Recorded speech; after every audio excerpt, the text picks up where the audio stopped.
In the pantheon of ancient narratives, Roman mythology stands as a towering testament to the imaginative spirit of a civilization that once ruled much of the known world. These myths, more than mere tales, were the sinews that bound the cultural and historical identity of ancient Rome, weaving together gods, heroes, and mortals in a tapestry as intricate as the empire itself. Hello and welcome to our channel. Please like the video and subscribe to the channel, as it really helps the channel to grow and motivates us to improve our videos. Let us begin the video with the birth of Romulus and Remus. In the chronicles of Roman mythology, few tales resonate as profoundly as that of Romulus and Remus, the twin sons of the Vestal priestess Rhea Silvia and Mars, the god of war. Rhea Silvia, a woman consecrated to the goddess Vesta, was bound to a life of chastity. However, Mars, enamored by her beauty and virtue, descended upon her, resulting in the conception of the twins. From their first gasp of life, Romulus and Remus were marked by destiny, born of the divine and mortal realms, destined to forge an empire that would echo through the ages.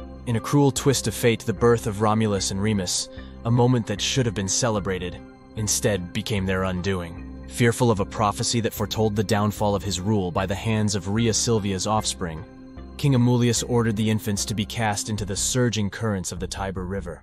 In this act of desperation, the king hoped to thwart destiny, unaware that fate cannot be so easily outmaneuvered. As the river embraced the twins in its watery grasp, divine providence intervened. Instead of meeting their end, the waters gently carried them to safety, depositing them on the banks where they lay, not in the clutches of death, but in the realm of legend. It was there, in the wilds of the Palatine Hill, that the she-wolf, a creature of both fear and awe, discovered the helpless infants. In an extraordinary twist of nature, the wolf, typically a symbol of ferocity, became their protector and nurturer. She suckled them with her milk, providing life in an act that blurred the lines between the wild and the civilized, the natural and the supernatural. It represents the untamed spirit of Rome itself, born from adversity, nurtured by the improbable, and destined for greatness. As the twins grew, their early years were marked not by royal courts and palaces, but by the rustic simplicity of a shepherd's life. Faustulus, a humble shepherd, and his wife, Acca Larentia, stumbled upon the twins and, struck by a sense of divine purpose, took them into their care. In the shepherd's hut, Romulus and Remus were raised with the virtues of hard work, courage, and loyalty, qualities that would define their characters and future reign. They grew strong and just, natural leaders who exhibited a sense of justice and bravery far beyond their years. As fate would have it, the truth of their divine lineage did not remain hidden forever. As young men, Romulus and Remus became known for their strength and courage, often becoming involved in disputes and skirmishes with local shepherds and even bandits. Their bravery and leadership qualities started to attract a following. The brothers, along with their followers, became involved in a violent altercation with shepherds working for King Amulius, the very king who had ordered their death as infants. During this confrontation, Remus was captured and taken to Alba Longa, the city ruled by King Amulius.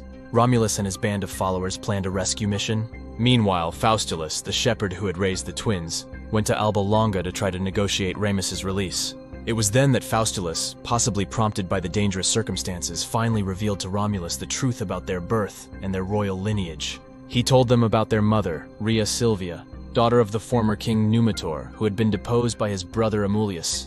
Armed with this knowledge, Romulus and his followers not only managed to rescue Remus, but also incited a rebellion against King Amulius. With the help of their grandfather Numitor, they overthrew Amulius and restored Numitor to the throne. The discovery of their legacy was a turning point, a realization that their lives were entwined with a destiny far greater than they had imagined. This moment of self-discovery was not just about learning who they were, it was about embracing a future that would forever change the course of history. In their veins flowed the blood of gods and kings, a lineage that beckoned them towards a path of greatness, towards the founding of an empire that would stand the test of time. With leadership came ambition, and soon, the twins harbored a dream that would set them apart: the founding of a new city. This city would not only be a physical testament to their achievements, but also a symbol of hope and resilience, a place where destiny could be fulfilled and legends could be born. Their search for the perfect location for this city was guided by both practical and symbolic considerations. They sought a place rich in resources,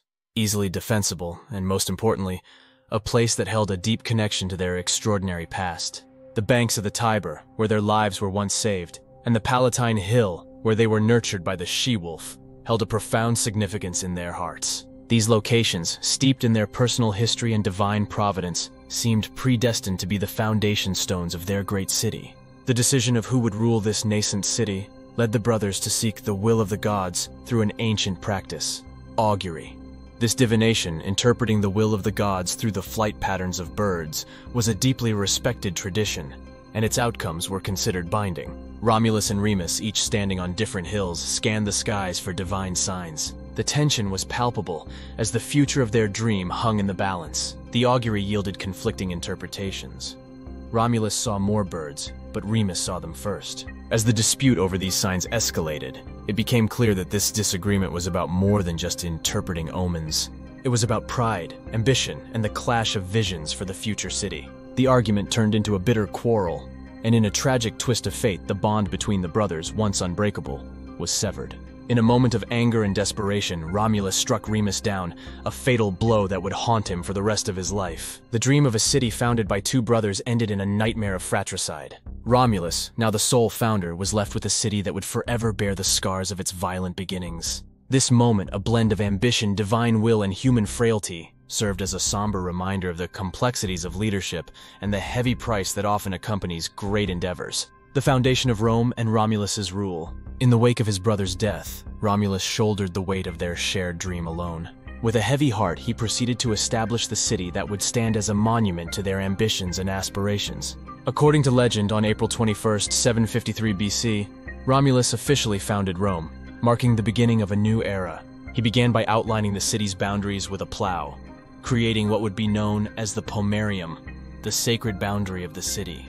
This act was not only a physical demarcation, but also a symbolic gesture, signifying the creation of a new order and a new civilization. Romulus's rule was marked by a series of bold and innovative decisions that shaped the early character of Rome. One of his first challenges was populating the city. To attract settlers, Rome was declared a sanctuary for the exiled, the indebted, and the enslaved, making it a melting pot of cultures and backgrounds. This inclusivity, however, led to an imbalance in the demographic composition of the city, particularly the lack of women. To address this, Romulus organized a festival and invited neighboring tribes, including the Sabines. During the festivities, in a notorious and controversial episode, Roman men abducted Sabine women. This event, though violent and fraught with moral complexity, was pivotal in the city's early expansion. It led to the integration of the Sabines into Roman society, bringing new customs, traditions, and strengthening the city's social fabric. As a ruler, Romulus was both revered and feared. He established the basic political and social structure of Rome, including the Senate, which was initially composed of 100 men from the city's leading families. This institution played a crucial role in governance, advising the king and later becoming a cornerstone of the Roman Republic. Romulus's military prowess was also notable.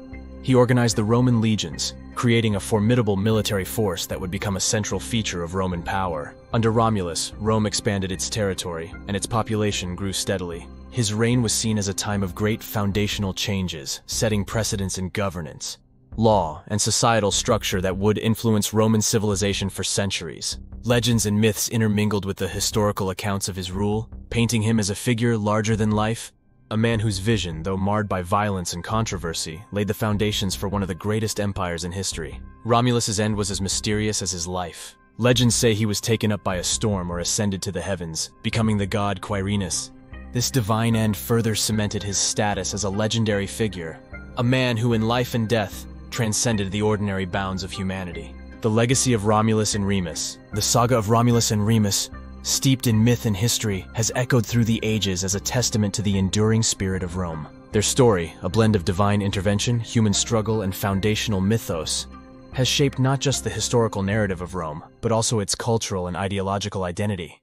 Romulus, through his life and deification, became a symbol of Rome's might, resilience, and capability for growth and adaptation. His rule set the precedents for Rome's political institutions, social structures, and military organization, elements that would define Roman civilization in the centuries to follow. He was remembered not just as the city's founder, but as the first in the line of leaders, who steered Rome from a humble settlement to an empire that would dominate the known world. Remus, though his life ended tragically, was not forgotten. In the collective memory of Rome, he represented the cost of ambition and the sacrifices made in the pursuit of greatness. The story of his and his brother's upbringing by a she-wolf became a symbol of Rome's unique origins, a tale that emphasized the city's connection to both the divine and the natural world.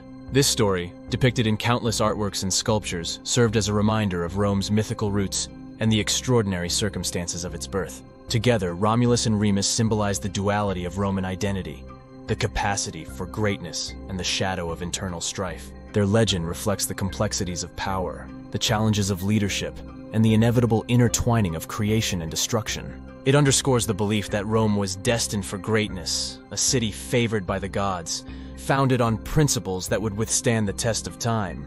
The story of Romulus and Remus has been passed down through generations, not just as a historical account, but as a narrative that encapsulates the essence of Roman ethos. It reminds us that Rome was more than a city or an empire. It was an idea, a symbol of endurance, strength, and the eternal quest for greatness. This legacy, imprinted in the ruins, literature, and art of Rome, continues to inspire and intrigue, a timeless tale of how a city came to be and how it shaped the world. And so, as we reflect on the tale of these legendary brothers, we are reminded of the power of myth in shaping our understanding of history. We will cover more videos on history and mythology in the future, and comment down if you have any suggestions on topics to cover. Subscribe to the channel, and we will see you in the next one.